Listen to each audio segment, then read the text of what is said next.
Hi guys, Miko Joel. Narito ako ngayon sa isa kong customer at ngayon ay kakaiba ang gagawin natin dahil gagawa tayo ng painting sa bag. Yes, painting sa bag. At ito na nga, ipe-prepare ko na ang mga gamit. Dito ko siya ilalagay, no? Ile-layout muna namin to. At ito na yung mga gamit ko, mga acrylic products lang yan. Kahit ano, basta acrylic. So ito na yung anak ko si Tobet. Ini-start na niyang kunin ang aming subject para ilagay dito sa bag.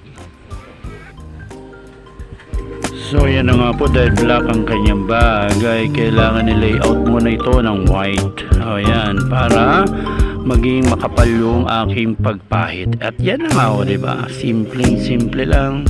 At eto na nga, natapos ko na ang kanyang figure, no? Nire-retouch ko na lang ng konti, no? Kailangan ilapit natin ang mukha sa portraiture, although ito ay part ng caricature, kaya kahit caricature siya, similarity naman natin, no? Kailangan matuwa ang customer. Yan po yung mga pinagkopyahan at makikita nyo yung beauty niya, no?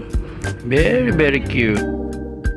At ito na nga, tapos na mukha, papunta na tayo sa background. So bulaklakin ang gusto ng customer. So we start the lips, no? Mix lang tayo dito. Maya makikita nyo na ang ganda ng kalalabasan niya.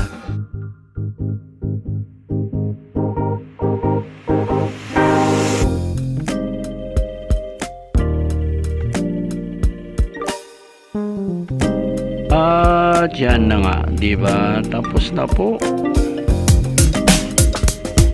Okay guys, see you next round. God bless.